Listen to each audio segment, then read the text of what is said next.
Good morning students, मैं Sunil, career grade से math faculty. बच्चों हम प्रॉफिट और लॉस चैप्टर का डिस्कस कर रहे हैं, जिसके 6 पार्ट पढ़ चुके हैं। आज 7वां पार्ट पढ़ेंगे, जिसमें हम देखेंगे कि कोई वस्तु है जो ए खरीदेगा किसी मूल्य पर, फिर वो बी को बेचेगा किसी प्रॉफिट या लॉस पर, फिर बी सी को बेचेगा किसी प्रॉफिट या लॉस पर, और आपको कोई एक मूल्य दिया जाएगा ए का, बी का या सी का, और अन्य का आपसे पूछा जाएगा। तो बच्चों ऐसे क्वेश्चनों को हम कैसे करेंगे, आओ देखते हैं पहला क्वेश्चन। चलिए, तो पहला क्वेश्चन बच्चों आपके सामने है, देखिए। तो पहला क्वेश्चन क्या कह रहा है, आप इसी को पढ़ें। क्वेश्चन क्या कह रहा है बच्चों, A sells an article to B at a profit of 20% and B sells it to C at a profit of 25% if C pays 1200 rupees the cost price of the article originally is. अर्थात बच्चों ए 20% के लाभ पर किसी वस्तु को B को बेचता है और बी 25% के लाभ पर सी को बेचता है। यदि सी इसे 1200 रुपये में खरीदे तो उस वस्तु का वास्तविक प्राइस क्या है। तो देखो बच्चों कैसे करेंगे क्वेश्चन को, ध्यान से देना बच्चों। क्वेश्चन में कितने लोग हैं हम देख रहे हैं। इस क्वेश्चन में बच्चों ए है, बी है और बच्चों क्या है, सी है। क्लियर है। क्या करे, ए ने इसे 20% के लाभ पर बेचा है। तो बच्चों अगर ए ने बेचा है तो पहले ए ने खरीदा भी होगा, तो हम इसका ए का जो सीपी है बच्चों वो मान ले रहे हैं कितना है, 100%। आप इसे एक्स भी मान सकते हो, क्योंकि वो एक्स भी अपने आप में जो होगा बच्चों 100% वैल्यू होगा। अब इसने बेचा बी को, तो बच्चों ए ने बी को बेचा है, दैट मीन्स ए ने बेचा है तो बी ने खरीदा होगा। इसने 20% के लाभ पर बेचा है, अर्थात 100 पर 20% प्रॉफिट, अर्थात बच्चों 120। क्योंकि 100 का बच्चों अगर हम कोई भी परसेंट निकालते हैं वही रहता है, तो 100 का 120% बच्चों आपका 120 ही रहेगा। अब बच्चों क्या हुआ, ये बी का सीपी हो गया, क्योंकि ए ने बेचा है तो बी ने बच्चों खरीदा होगा इसको। अब क्या कह रहे हैं बच्चों, देखो आगे, बी 25% के लाभ पर सी को बेचता है, अर्थात बी ने बेचा है बच्चों सी को एट 25% प्रॉफिट। तो 120 के मूल्य पे 25% प्रॉफिट, अर्थात 120 का 25/100, दैट मीन्स 25 का 25, 25 और 100, 4 पे 1 का लाभ, अर्थात इसे हम बोल सकते हैं बच्चों 5/4, 4 12, 30 बन से 150। कैसे बच्चों, एक बार फिर देख लो। 25% को अगर हम फ्रैक्शन बनाएंगे तो 25 और 100, 4 पे 1 का लाभ, अर्थात बच्चों वस्तु 4 की थी, 1 का लाभ हुआ, अर्थात सेल होगी 5 में। तो 120 का हमने 5/4 निकाला, कितना आएगा, 150। करेक्ट है बच्चों। इसका मतलब हुआ बच्चों ए ने खरीदी 100% पे, बी ने 120 पर और सी ने 150% पर खरीदी। अब बच्चों में तीनों का ही खरीद मूल्य पता हो चुका है। अब परीक्षा में वो आपको या तो ए का सीपी देगा या बी का देगा या सी का देगा, आप जिसका दें उसका परसेंट उसके बराबर कर दो। क्वेश्चन में लिखा हुआ बच्चों सी इसे 1200 रुपए में खरीदता है, अर्थात मैं सी का मान दिया बच्चों, तो सी 1200 में खरीदता है, अर्थात 150% का मान दिया है मैं। तो 150% बराबर किसके होगा बच्चों, 1200 के। 1200 बटे 150, ये हमारा बच्चों किसका मान आ गया, ये 150 नीचे गया, तो ये 1% का वैल्यू आ गया बच्चों। अब आपसे पूछा क्या है इन्होंने, आप 1% का वैल्यू निकालिए करें, फिर देखा करें क्या पूछा है, उस वस्तु की वास्तविक कीमत। तो वास्तविक कीमत किसी की भी 100 ही होती है, तो 100% का मान निकालना है। तो बच्चों हम अगर इसमें 100 का मल्टीप्लाई करेंगे तो ये 100% का वैल्यू आएगा, अर्थात ये ए का मान नहीं आएगा बच्चों, ये इसका 100% का वैल्यू आएगा।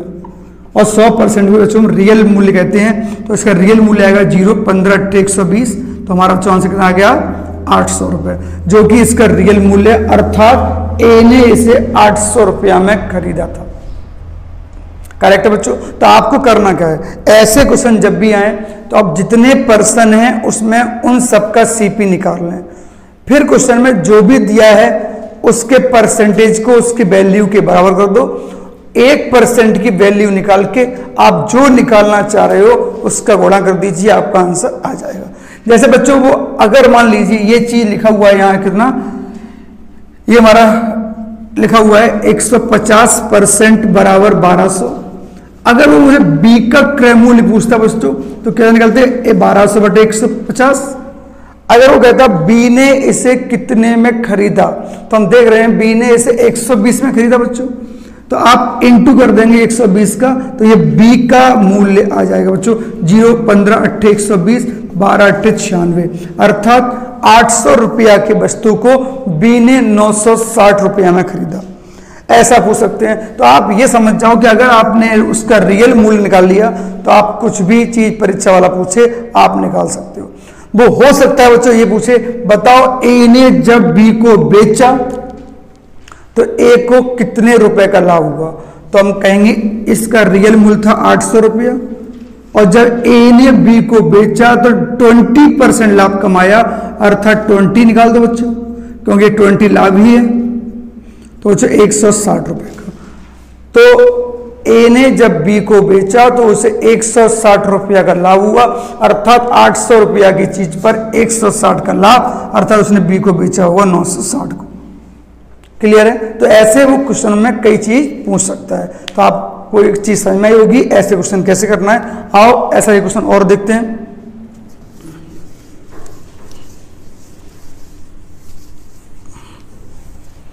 चलो तो एक क्वेश्चन और प्रैक्टिस करते हैं। चलिए बच्चों दूसरा क्वेश्चन आपके सामने है, देखिए ये रहा आपका दूसरा क्वेश्चन। क्या लिखा है पढ़ते हैं एक बार। क्वेश्चन लिखा है बच्चों A sells an article to B at a gain of 20% and B sells it to C at a gain of 10% and C sells it to D a gain of 12 whole 1 upon 2%. If D pays 29.70, A purchased the article for। क्या कह रहा है बच्चों, A ने 20% लाभ पर B को एक सामान बेचा, बी ने 10% लाभ पर सी को बेचा, सी ने 12.5% लाभ पर डी को बेचा, और डी ने इसके लिए पे किए हैं 29.70 रुपीज। ए ने कितने रुपए में खरीदा, मतलब ए का सीपी निकालना है। तो बच्चों हम वही प्रोसेस इस्तेमाल करेंगे। कितने लोग हैं, जितने भी लोग हैं बच्चों लिख लीजिए आप। इसमें ए है, बी है, सी है बच्चों और डी है। करेक्ट। अब क्या कह रहे हैं आप ध्यानपूर्वक सुने सवाल को। ए ने 20% लाभ पर बेचा, तो पहले ए ने बी को बेचा बच्चों कितने पर, 20% प्रॉफिट पर, अर्थात अगर हम ए को मान लेते हैं 100% वैल्यू तो 100% पर 20 का लाभ अर्थात 120%। 100 का 20% बच्चों 20 ही होता है और 20 पर लाभ 120 होगा। ठीक है, चलिए तो सेलिंग प्राइस बना हमारा। अब बी ने 10 का लाभ, तो जब बी ने सी को बेचा तो 10% प्रॉफिट हुआ। 10% का मतलब बच्चों होता है हमारा 1/10, अर्थात 10 पे 1 लाभ। अगर 10 पे 1 लाभ कमाएंगे बच्चों तो 120 का मूल्य बनेगा 11/10 सेलिंग प्राइस। इसका गुणा करेंगे 11 दूनी 22 की 2 हासिल 2 जाएगा बच्चों, 11 का 11 13, तो 132%। आप चाहो डायरेक्ट भी निकाल सकते हो, पर फ्रैक्शन से आपको जब कोई वैल्यू डिफिकल्ट आती है तो आसानी होती है। आप फ्रैक्शन चेंज करके कर लिया करें। कैसे, 10 रुपया पर 1 का लाभ, अर्थात 10 की चीज 1 पर लाभ लेगी तो 11 बचेगी। तो आपका ये फ्रैक्शन है, ये मैंने पार्ट 1 पार्ट 2 में सिखाए हैं आप लोगों को। अब बच्चों सी ने किसे बेचा, डी को 12.5%। मैं इसी कठिन वैल्यू की बात कर रहा था। 12.5% को आपको चेंज करना पड़ेगा। कैसे देखो बच्चों, तो जब इसने बेचा तो 12.5 लाभ कमाया, तो 12 24 और 1 25 होता है बच्चों। 25/2% को हटाएंगे 200, तो 25 8 200। आपको डायरेक्ट फ्रैक्शन याद भी होने चाहिए। करेक्ट। तो आप कुछ परसेंटेज हैं जिन्हें याद कर लो, जैसे 11 सही 1/9 हुआ, 12 सही 1/2 हुआ, है ना, 14 सही 2/7 हुआ। तो ऐसी परसेंटेज के फ्रैक्शन फॉर्म आपको याद होने चाहिए। तो 12 सही 1/2% को 1/8, अर्थात 8 पे 1 का लाभ। तो 8 पे अगर 1 का लाभ होगा तो वस्तु 9 में सेल हुई होगी, अर्थात 132 का बच्चे 9/8। इसे हम काटेंगे बच्चों, कितना बनेगा हमारे, देखो 4 दूना 8, 4 तिया 12, 1 बचेगा बच्चों 4 तिया 12। चाहो तो आप गुणा कर लें, चाहो तो आप ऐसे लिख सकते हैं। ऐसे तो हम ऐसे लिख दे रहे हैं क्योंकि हमें इसकी आवश्यकता आगे और बढ़ेगी करने की। तो हमें बच्चों इतने का ये सेल हुआ। करेक्ट है बच्चों।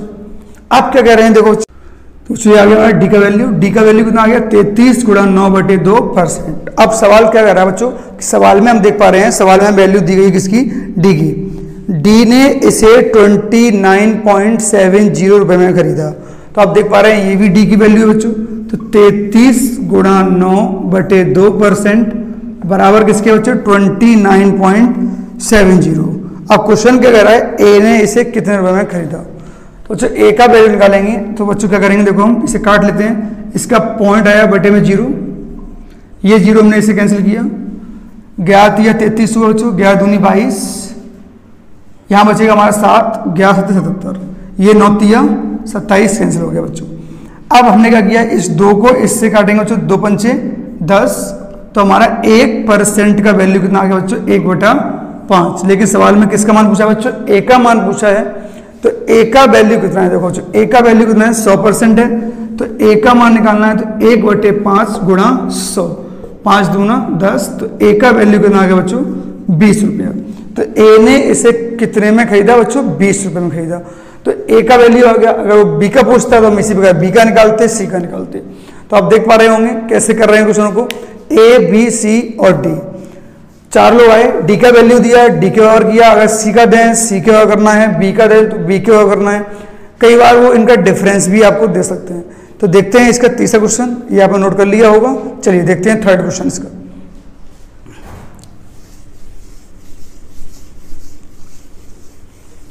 ओके, तो थर्ड क्वेश्चन क्या कह रहा है, देखिए बच्चों क्या चेंजेस हुआ है थर्ड क्वेश्चन में, आप एक बार ध्यान से देखें इसका। तो थर्ड क्वेश्चन कह रहा है बच्चों हमारा,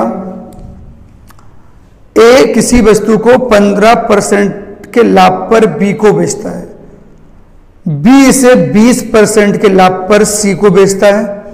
यदि सी ने इसे वस्तु के लिए ए से 570 रुपए अधिक का भुगतान किया हो तो ए का लाभ निकालना है।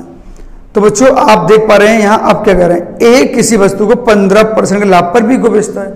तो इस सवाल में 3 लोग हैं, तो हमने 3 लोग लिखे, ए बी और सी। अब ए बी को बेचता है, इसका मतलब पहले ए ने खरीदा होगा बच्चों से। तो ए ने अगर खरीदा होगा तो हमने ए का सीपी कितना मान लिया बच्चों 100%। अब ए ने बी को बेचा तो उसे क्या हुआ, देखो ए ने बी को बेचा तो उसे 15% प्रॉफिट हुआ, अर्थात इसके पास जब मूल्य गया तो उसे 15% का बच्चों प्रॉफिट हुआ, अर्थात 100 पर 15 प्रॉफिट 115%। अब क्या कह रहे हैं बच्चों, बी इसे 20% के लाभ पर सी को बेचता है। तो बी बेचेगा बच्चों सी को कितने के लाभ पर, 20% के लाभ पर। तो बी इसे 20% लाभ पर सी को बेचता है। तो बी ने सी को बेचा, तो आप देख पा रहे होंगे 115 पर अगर 20% निकालेंगे तो 20/100, इसका फ्रैक्शन बनाओगे 20 में 100, 5 पर 1 लाभ 6/5, या बच्चों आप डायरेक्ट भी 120 कर सकते हो, ये आपकी इच्छा है। 5 दूनी 10, 1 बचेगा, 5 दिया 15, 6 तिया 18 की 8, हासिल 1, 6 12 13, अर्थात सी ने इसे खरीदा है बच्चों 138 रुपए में। अब क्वेश्चन क्या कह रहा है बच्चों, देखिए क्वेश्चन कह रहा है ए 570 रुपए अधिक दिया सी से। तो बच्चों सी अधिक दिया है ए से, तो आप देखें कि सी में और ए में क्या डिफरेंस है। ए दे रहा है 100 रुपए और सी दे रहा है 138 रुपए। तो हम देख पा रहे हैं कि सी वाला व्यक्ति ए वाले व्यक्ति से 38 रुपए ज्यादा दे रहा है। और सवाल में लिखा है कि सी ने ए से 570 रुपए अधिक दिए हैं। कितने दिए हैं, सी इस वस्तु के लिए ए से 570 रुपए अधिक भुगतान करता है। तो बच्चों ये 570 क्या दोनों के बीच का डिफरेंस है, और हमने डिफरेंस निकाल लिया है। यहाँ बच्चों कितना है 38, तो ये 38% वैल्यू 570 होगी। क्लियर है बच्चों। अब ये 38% 570 के बराबर है बच्चों। तो यहां से अगर हम 1% का मान निकालें तो ये 38 नीचे आएगा, तो ये 1% वैल्यू आया। 1% अगर इतने के बराबर है तो इनने हमसे पूछा क्या है, तो इनने सवाल में क्या पूछा है आप ये देखिए। सवाल में पूछा ए का लाभ क्या है। तो ए का अगर लाभ निकालना है तो पहले हमें ये पता पड़ना पड़ेगा वस्तु की रियल कीमत क्या है। तो हम पहले ए का सीपी निकाल लेते हैं। तो ए का सीपी निकलेगा, इसे निकालना है 100 का मल्टीप्लाई कर लेंगे, 19 × 57 19 दूनी 38, 2 पंचे 10, अर्थात ए ने इस वस्तु को 1500 रुपये में खरीदा था। तो ये 100% का वैल्यू कितना है बच्चों? 1500 रुपये। पर सवाल में ए का लाभ पूछा है बच्चों, तो ए का लाभ कितना हुआ बच्चों? 1500 पर ए को लाभ हुआ 15%, तो 1500 का बच्चों 15% कितना होगा? 225 रुपये। तो देखिए क्या 225 रुपये आपका आ रहा है क्वेश्चन, ठीक है। तो अगर ए का सीपी पूछे बच्चों तो 1500 आएगा, और बच्चों अगर ए का लाभ पूछे तो 1500 का भी 15% 225 रुपया। तो आप देख पा रहे होंगे क्वेश्चन इस प्रकार करने से फायदा क्या होता है बच्चों? इस प्रकार करने से आपकी क्वेश्चन बुक कितना भी घुमा दे आप कर पाएंगे। क्या कि अगर वो ए का वैल्यू दे रहा है तो ए के बराबर, बी का वैल्यू दे रहा है तो बी के बराबर, सी का वैल्यू दे रहा है तो सी के बराबर कर दो। अगर उसके डिफरेंस का वैल्यू दे रहा है तो डिफरेंस को वह करके 1% की वैल्यू निकाल लीजिए, और फिर जो आप चाह रहे हो वो आपका आंसर निकल आएगा। तो ये आपका थर्ड क्वेश्चन है, आप इसी को नोट करें और फिर देखते हैं हम इसका अगला क्वेश्चन, फोर्थ क्वेश्चन। चलिए बच्चों,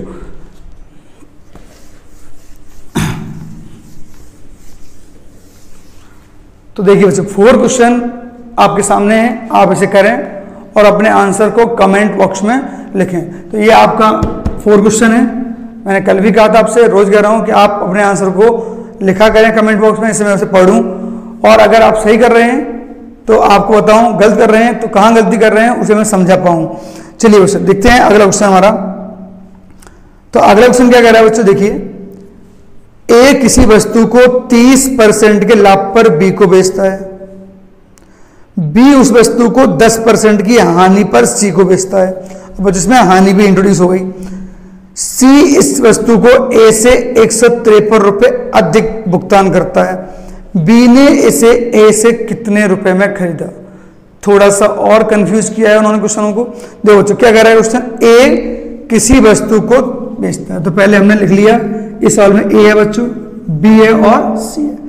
तो ए अगर बी को बेचेगा तो पहले ए का कोई सीपी होगा यहाँ, तो हमें सीपी कितना मान लिया बच्चों? 100%। 30% के लाभ पर बेचता है, तो 30% हुआ है प्रॉफिट। 100 पर 30 का प्रॉफिट बच्चों 130%। अब कह रहे हैं बी उस वस्तु को 10% की हानि बेचता है, तो बी जब सी को बेचेगा तो 10 की हानि हुई है, तो 10/100 बच्चों 0 10 पे बच्चों 1 की हानि, अर्थात 10 पे 1 की हानि, वस्तु सेल होगी 9/10 में, तो 130 का 9/10 काटेंगे बच्चों 13 निम्मा 117। तो बच्चों एक किसका वैल्यू आ गया? हमारा सी का वैल्यू आ गया। अब कह रहे हैं सी ने इस वस्तु के लिए ए से 153 रुपए अधिक दिए। किससे बच्चों? सी ने ए से 153 अधिक दिए हैं, अर्थात ये 153 हमारा अंतर है बच्चों, करेक्ट। तो 153 अधिक दिए मतलब ये हमारा अंतर है। तो आप देखें बच्चों, ये तो वैल्यू में अंतर है, इसका परसेंटेज में डिफरेंस कितना है? ये 100, ये 117, तो डिफरेंस हुआ 17 का बच्चों। तो ये 17% 153 के बराबर होगी बच्चों। तो 153/17 इंटू कर लो, ये हमारा 1% का वैल्यू है। 1% अगर इसके बराबर है तो क्वेश्चन में किसका मान पूछा है? क्वेश्चन में कह रहा है बच्चों बी ने इसे ए से कितने में खरीदा, अर्थात आपको बी का वैल्यू निकालना है, ना कि ए का। अगर ए का पूछता तो हम 100 का मल्टीप्लाई करते, यहां हमें पूछा बी ने कितने में खरीदा, तो बी ने 130 में खरीदा, तो बी का वैल्यू आएगा बच्चों 130। इसे हम गुणा करेंगे तो बच्चों 17 निम्मा 153, 13 निम्मा 117, तो आपका आंसर आएगा बच्चों 1170, जो कि आपका ऑप्शन है कौन सा? बी। तो देखिए, तो आपको मैंने इस प्रोसेस से क्यों सिखाया बच्चों, इस तरीके से या इस मेथड से सीखने का फायदा ये है कि क्वेश्चन में वो किसी का भी वैल्यू दी जाए आप उसे आसानी से कर सकते हो, बस शर्ते आपकी कैलकुलेशन सही होती रहे। कैलकुलेशन ध्यान से करना है, इन सवालों की कैलकुलेशन थोड़ी टफ हो जाती है, तो आप ध्यान देना इस वक्त पे। चलो देखते हैं अगला क्वेश्चन इसका। चलिए अगला क्वेश्चन क्या कह रहा है हमारा, देखिए देखिए थोड़ा सा अलग हुआ है, ध्यान से देखेंगे अगला क्वेश्चन। अगला क्वेश्चन कह रहा है ए ने बी को 4860 रुपए में 19% हानि पर एक टैप रिकॉर्डर बेचा। आपका क्वेश्चन आपके सामने बच्चों, ए ने बी को 4,860 रुपये में 19% हानि पर एक टैप रिकॉर्डर बेचा। बी ने सी को टैप रिकॉर्डर उस कीमत पर बेचा जिससे ए को 17% लाभ हुआ है। बी का परसेंट लाभ क्या हुआ? तो आप इस क्वेश्चन को एक बार ध्यान से पढ़ें, हिंदी इंग्लिश दोनों में है आपके सामने क्वेश्चन। क्वेश्चन में थोड़ा सा ट्विस्ट किया गया है। क्वेश्चन क्या कह रहा है? ए ने बी को 4,860 रुपए में 19% हानि पर बेचा है। तो बच्चों इस सवाल 3 लोग हैं, हम फिर लिख रहे हैं ए बी सी। ए ने अगर बी को बेचा है 4,860 रुपए में 19% की हानि पर, तो ऑब्वियस है ए ने पहले खरीदा भी होगा। अगर परसेंटेज में खरीदे हम तो सीपी हमारा 100% होता है, और बेचा है बच्चों तो उसे क्या हुई है? 19% की हानि हुई है माइनस। 100 पे 19 कम करो बच्चों तो 81%। हालांकि हमें इसका मान भी दिया गया है कि कितने में बेचा, 4,860 रुपए में बेचा है बच्चों। तो हमें ए का सेलिंग प्राइस भी दिया है, लिख दे रहे हैं यहां पर। तो हमें ए का सेलिंग प्राइस दिया है 4,860 रुपए। ए ने खरीदा कितने में ये नहीं पता, लेकिन ए ने बेचा है 19% की हानि पर 4,860 रुपए में। आगे बढ़ते हैं। बी ने इस टैप रिकॉर्डर को सी को बेचा कितने में? जिससे उसे ए को 17% का लाभ होता। मतलब ऐसा बेचा है कि अगर ए को 17% का लाभ होता, अर्थात ए का वैल्यू 100 है, वो इसे ऐसा बेच रहा है कि ए को 17 लाभ हो जाए। तो ए ने खरीदा 100 में बच्चों, और इसे 17 का लाभ हो जाए, तो इसका मतलब हुआ बच्चों कि आप इसे ऐसा बेचो कि 17% प्रॉफिट हो ए को। तो ये 117 में बेचना चाहिए। बेच तो भी रहा है, लेकिन इस प्रकार बेचा है कि ए को लाभ हो जाए कितने का? 17 का। तो ए ने 100 में खरीदा, 17 का लाभ मिले, तो 117 में बेचेगा। अब मेरे पास तीनों के ही सीपी अवेलेबल है। अब बच्चों क्या कह रहा है? बी का परसेंट लाभ निकालना है बच्चों। तो क्वेश्चन थोड़ा सा आसान है बच्चों। बी का परसेंट लाभ निकालना है, अर्थात बी को कितना लाभ हुआ। तो हमें इसका कोई मतलब नहीं है बच्चों, क्योंकि परसेंटेज निकालना है तो परसेंटेज हमारी इन्हीं से निकल जानी है। कैसे बच्चों? आप देखें, बी ने खरीदा 81 में और बी ने बेचा सी को 117 रुपए में। तो 81 की चीज अगर 117 में जाएगी तो बी को लाभ हुआ बच्चों कितने का? बी का लाभ आया है 117 माइनस 81%। इसे घटाएंगे बच्चों, 7 में से 1 गया 6, क्लियर हुआ हो। 11 में से 8 गया 3। अब बच्चों ये लाभ 81 पे हुआ होगा। अगर ये 100 पे होता तो यही आंसर है, लेकिन हुआ 81 पे लाभ है, तो परसेंट लाना पड़ेगा बच्चों। तो परसेंट लाभ निकालोगे बच्चों, लाभ का परसेंट, तो 36% 81 पे हुआ है लाभ गुणा 100, लाभ बटे क्रय मूल्य गुणा 100। तो 9 निम्मा 81, 9 चौको 36, परसेंट कट गया बच्चों 400 बटे 9, और ये रियल परसेंट हमारा आ गया है। तो कितना? 9 चौको 36 बचे 9 हमारे पास 4, 9 चौको 36, तो 44 सही 4 बटे 9%। तो बच्चों ये देखो हमारा आंसर प्राप्त हो चुका है। हमें इस वैल्यू की कोई आवश्यकता क्यों नहीं पड़ी? क्योंकि हमें वैल्यू नहीं निकालनी थी, परसेंट निकालनी थी, और परसेंट निकलता है सीपी से, और हमारे पास सीपी था। अगर ये किसी का वैल्यू पूछे बच्चों तो कैसे निकालेंगे? तो ये वैल्यू ए का एसपी है, अर्थात ये बी ने खरीदा होगा, बी ने तो रुपए दिए होंगे, तो ये 81 के बराबर कर दो बच्चों। ये 81 के बराबर करोगे तो आप ए बी या सी का सीपी भी निकाल सकते हो अगर वो पूछता है तो आप कैसे करेंगे? 81% बराबर होगा बच्चों 4,860 के, और 1% का वैल्यू निकालते हुए आप उसको हल कर सकते हैं। लेकिन वैल्यू नहीं पूछा था तो हमने इसे डायरेक्ट किया, और आप भी डायरेक्ट करेंगे। एक बार देखें इसको और नोट करें। अगला क्वेश्चन करते हैं हम इसके ऊपर। देखिए बच्चों,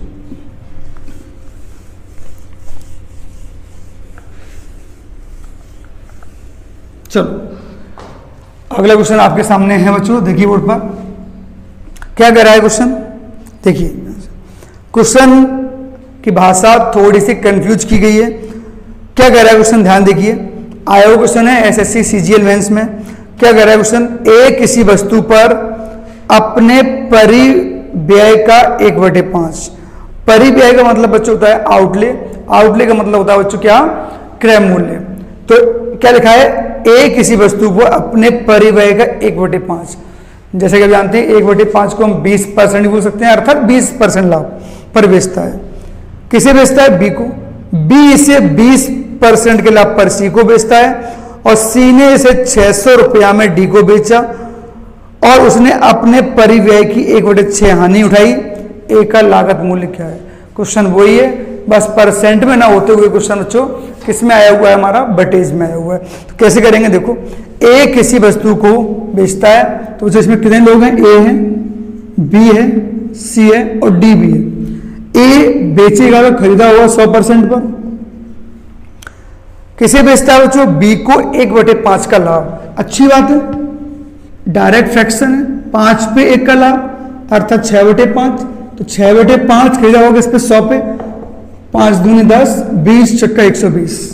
और आप डायरेक्ट भी जानते हो कि 1/5 का मतलब 20% होता है और 100 पर 20% लाभ 120, करेक्ट। अब बच्चों बी ने बेचा है, इसे कितने में, देखो पढ़ो, बी बेचता है 20% का लाभ, तो बी को भी 20 का लाभ हुआ है, तो वही 20 का लाभ मतलब 6/5, 5 दूनी 10, 2 5 चौका 20, 5 दूनी 10, 2 छः 5 चौका 20, 6 चौका 24 की 4 हासिल 2, 6 दूनी 12, 12 और 2 14। कैसे बच्चों, 120 पर फिर 20 का लाभ, आप जानते हो 20 का मतलब 1/5 होता है और 1/5 मतलब 5 पे का लाभ। अब क्या कह रहे हैं बच्चों, सी ने 600 रुपया में डी को बेचा, तो सी ने बेचा है 600 रुपया में, 600 रुपया बेचा, उसे 1/6 हानि हुई बच्चों। तो 1/6 हानि है अर्थात 6 पे 1 की हानि, 6 पे 1 कम मिला है 5/6, किसका 5/6, 144 का, तो 144, 6 दूनी 12 हुए, 2 6 चौका 24, 24 पंच 120। तो 144 पे हमने हानि निकाली तो वस्तु कितने में बेची बच्चों, 120 में बेची। और सी ने बेची है तो डी ने खरीदी होगी, जो सी का विक्रय होगा वो डी का क्रय होगा और हमें इनका परसेंटेज पता है। देखो तो ये किसका वैल्यू है, डी का, और ये भी किसका होगा, सी ने 600 में बेचा है, तो ये 600 रुपये बच्चे दिए किसने होंगे, डी ने दिए होंगे, राइट। तो ये 120% बराबर किसको होगा बच्चों, 600 के बराबर होगा, क्योंकि सी ने 600 रुपये में बेचा है अर्थात उसे 600 रुपये मिले हैं किससे, डी से। तो बच्चों 600 रुपये बटे 120 मल्टीप्लाई उसका करो जो निकालना है। हमें ए का वैल्यू पूछा है तो ए का परसेंट कितना है बच्चों, 100। इसे हल करेंगे, 0 12 5 60, तो ए का वैल्यू कितना है बच्चों, 500 रुपया। तो इसे ए ने 500 रुपये में खरीदा था, राइट, जो कि हमारा ऑप्शन नंबर है कौन सा बच्चों, बी। तो आप देख पा रहे हैं इस प्रकार क्वेश्चनों को हम लोगों ने काफी अच्छे समझ लिया होगा कि ऐसे क्वेश्चन आए तो कैसे करना है। चलिए तो आप इसे नोट करें, अगला क्वेश्चन और करेंगे इसके ऊपर एक, फिर क्वेश्चन को थोड़ा सा चेंज करेंगे। देखिए बच्चों क्या कह रहा है क्वेश्चन, थोड़ा सा चेंज वैसे भी हुआ है, अच्छा क्वेश्चन है और ये क्वेश्चन मोस्ट इंपोर्टेंट है जो आपके सामने आ रहा है। देखिए बच्चों व्यापम की परीक्षाओं में कई बार ये क्वेश्चन आ चुका है। देखिए क्वेश्चन क्या कह रहा है आप समझें, A sells article to B at a profit of 10%, B sells the article back to A at a loss of 10% in this transaction। अर्थात A किसी वस्तु को 10% लाभ पर B को बेचता है, फिर B उसे वापस 10% की हानि पर A को बेच देता है, पूरे सौदे में क्या हुआ। तो बच्चों क्या हो रहा है, इसमें दो ही लोग हैं, A B को बेचेगा फिर B वापस ए को बेचेगा, ऐसा हो रहा है। तो पहले किसने बेचा है, ए ने, तो ए ने बेचा है तो पहले खरीदा होगा, तो खरीदा हुआ क्या मान लिया 100%, कितने बेचा बच्चों 10 का लाभ, तो ए को डायरेक्ट 10 का लाभ मिला है, तो 100 पे 10 का लाभ 110, अर्थात बी पे ये वस्तु 110 रुपया में पहुंची। अब बी को किसी कारणवश फिर बेचनी पड़ी लेकिन उसे सी नहीं मिला इस बार, तो उसने ए को ही वापस कर दी। लेकिन क्या कहा भाई कि आप खरीद लो, मैं आपको 10% हानि पर बेचने को तैयार हूं। तो जो 110 पे 10 की हानि होगी, तो जो 110 पर अगर 10 की हानि निकालें अर्थात 90 में बटे 100, तो 110 का 90% निकालेंगे, या 1/10, 10 पे 1 किया है 9/10, तो 99 बची होगी। मतलब ए को ये वस्तु वापिस मिल गई कितने में, 99 रुपीज में। ध्यान से देखना बच्चों, 110 की चीज पर 10% लेस लिया, तो 110 का 9/10 कर लो या 90/100 कर लो, 99। मतलब 110 की चीज उसे 99 रुपए में वापस मिल गई। तो आप देखो, एक खुद लाया था 100 रुपया में और उसे वापिस उसके पास फिर आ गई 99 रुपया में, तो उसे 1% लाभ यहां हो रहा है। तो जो उसे ओवरऑल कितना लाभ हुआ, जब उसने पहले बी को बेची, जब बी को बेची तब 10% लाभ हुआ, और जब बी ने ए को वापिस करी तो 99 में आई, अर्थात 100 की चीज 99 में आई, तो उसे 1% और मिल गया बच्चों। तो उसे ओवरऑल कितना हुआ, 11% लाभ। किसको, ए को। तो ए को लाभ हुआ है बच्चों कितना, 11%। तो देखते हैं इसके ऑप्शन क्या कह रहे हैं। ए नाइदर लॉस नॉर गेन्स, ए को ना लाभ हुआ ना हानि, ऐसा नहीं है, ए को तो बहुत सारा लाभ हुआ है। A makes profit of 11%, yes, ए ने 11% लाभ कमाया। तो बच्चों कितना लाभ कमाया, 11% लाभ कमाया। तो अच्छा क्वेश्चन है। एक बार उससे पहले बेचने पर लाभ हुआ और खरीदने पर भी उसे 1% प्रॉफिट ही हुआ है। क्यों, क्योंकि उसे 100 की चीज 99 में मिली है। क्लियर हुआ होगा बच्चों। तो देखिए, ऐसे क्वेश्चनों को हम लोगों ने किया। तो ऐसे क्वेश्चनों को आप एक बार अच्छे से प्रैक्टिस करें, ए बी सी डी वाले क्वेश्चनों को। इसकी आपको सीट टेलीग्राम पर डली हुई है और आप वहां से ले सकते हैं और वहां से प्रैक्टिस कर सकते हैं। हम एक क्वेश्चन और देखेंगे अभी, थोड़ा डिफरेंट क्वेश्चन है, और उसी क्वेश्चन के आधार पर हम आपको होमवर्क देंगे। लेकिन क्वेश्चन जो है मोस्ट इंपोर्टेंट क्वेश्चन है, ध्यान से देखना बच्चों। तो टाइप हमारा चेंज हुआ है, लेकिन चूंकि छोटा टाइप है तो मैं यहीं पे पढ़ा रहा हूं इसको, ये टाइप नहीं है हमारा। चलिए बच्चों, अब क्वेश्चन किस प्रकार के आएंगे जरा सुनना ध्यान से, पहले फिर करेंगे। देखो बच्चों, थोड़ा चेंज क्वेश्चन है। क्या है क्वेश्चन, अब कोई व्यक्ति होगा जो किसी वस्तु को बेचता है किसी मूल्य पर, उसे उतना ही लाभ या हानि का परसेंट होता है जितना उसका क्रय मूल्य होता है। तो ऐसे क्वेश्चनों को कैसे करें, आओ देखते हैं बच्चों। तो क्वेश्चन कैसा है हमारा, देखिए ये क्वेश्चन है, थोड़ा अलग है, ध्यान से देखना। क्या कह रहा है क्वेश्चन, ध्यान देखिए। क्वेश्चन कह रहा है बच्चों हमारा, यदि किसी वस्तु को 144 रुपए में बेचने से होने वाला लाभ प्रतिशत का संख्यात्मक मान उस वस्तु के क्रय मूल्य के बराबर है, तो वस्तु का क्रय मूल्य क्या होगा। अर्थात if the profit percent got on selling an article for 144 is numerically equal to its cost price, then the cost price of the article is.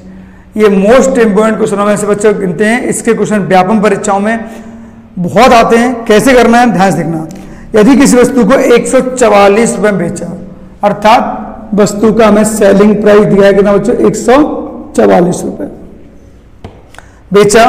अब क्या करें, उसे उतना ही लाभ हुआ है जितना क्रय मूल्य है, और लाभ नहीं बच्चों, लाभ का परसेंट। तो क्रय मूल्य के बराबर क्या है, लाभ का परसेंट।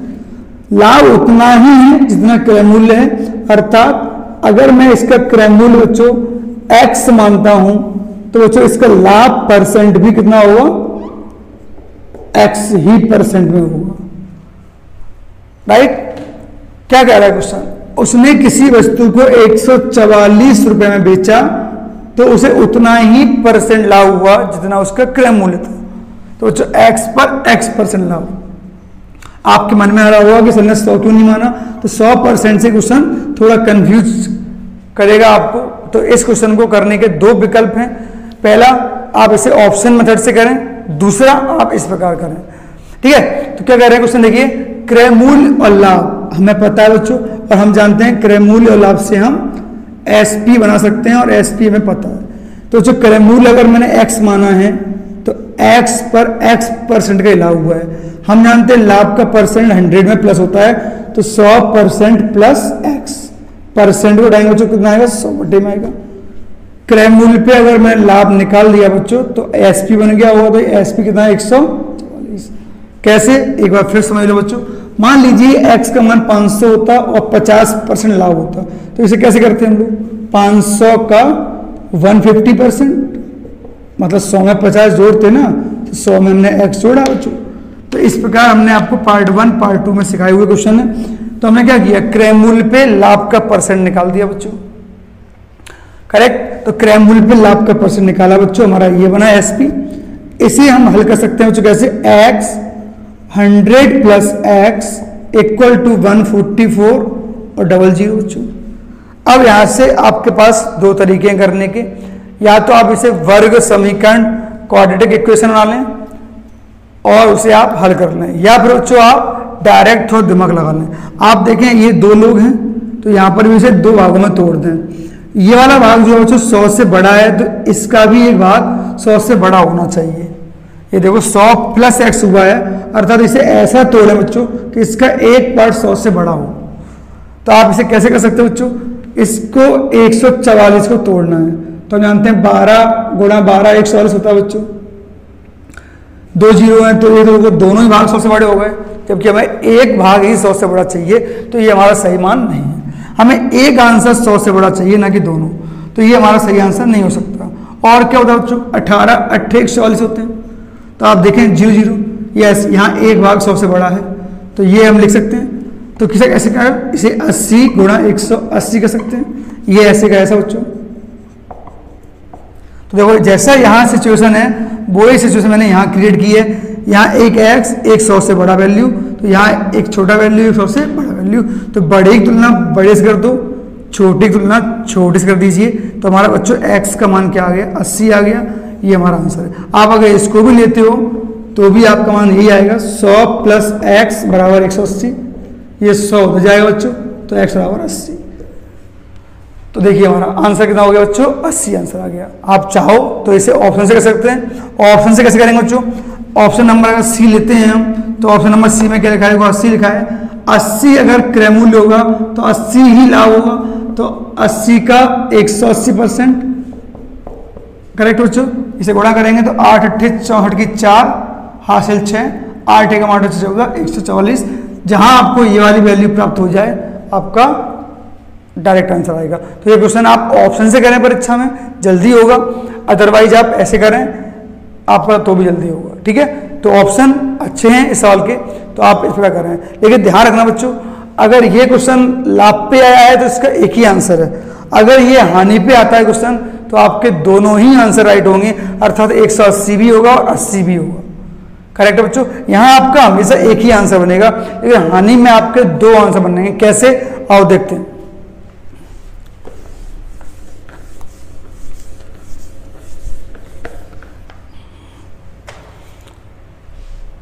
देखिए बच्चों अगला क्वेश्चन कौन सा है हमारा, आपके सामने बोर्ड पर है।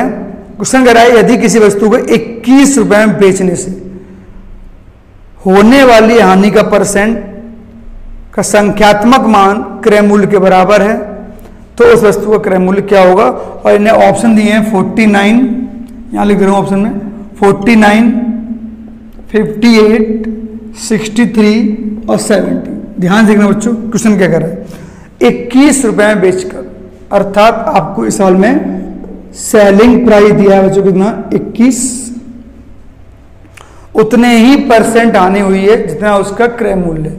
तो अगर इसका क्रय मूल्य हम x मानते हैं तो जो इसका हानि भी कितना होगा, x% होगा। और CP और हानि से हम लोगों ने SP निकालना सीखा है। हानि मतलब 100% में माइनस होगा बच्चों, तो x का 100 माइनस x बटे 100।